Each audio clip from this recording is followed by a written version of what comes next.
Barbara, tell us about Tom, your son.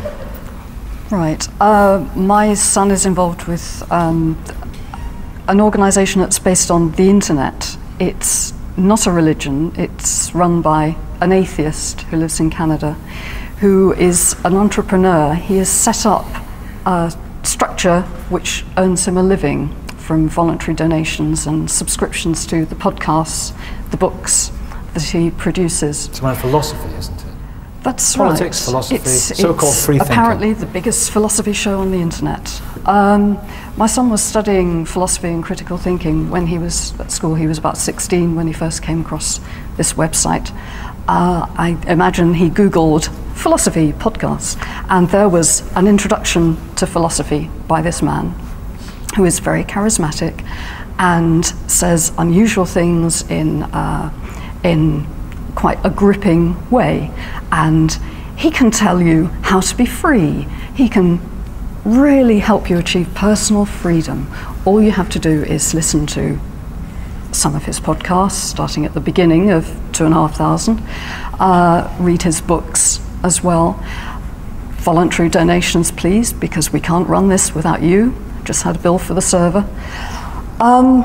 When you listen to the podcasts, it's not so much about philosophy. It's about how evil your parents were, how you were abused as a child because you didn't ask to be born. That was an unequal relationship. Therefore, it's an abusive relationship. It's nothing to do with sexual abuse, physical abuse, beating, whatever, even emotional abuse of raising a voice or shouting at a child or shouting that they're stupid. It can be just asking them to clean their room, asking them to tidy up, lay the table. Very simple things. Do your homework. Things that parents say routinely to their children as they're growing up. That's abusive, apparently. So you should get abusive people out of your life. You should only have voluntary relationships. And that means you should cut yourself off from your parents. How long since you've seen Tom? 4 years. 4 years this month, in fact. He's alive and well. I'm not sure what part of the country he's in anymore.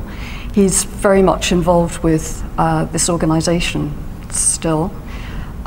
He's close friends with some of the inner circle, and I can't see him coming out of it as long as this charismatic leader is still alive. The advert for the show, it's growing very popular in across the world, not just in America and Canada, where it's largely based, but also in the UK, Australia, Europe. It's like an internet radio show. So there's a weekly show, which is live on a Sunday evening. There's podcasts I bet Rod as well. Rod can enlighten us further here, Barbara. It's an incredibly powerful story. We were saying earlier on, the brain can be very malleable and very vulnerable, and Tom, paradoxically, was studying critical thinking. But all the critical faculties seem to just disintegrate in some...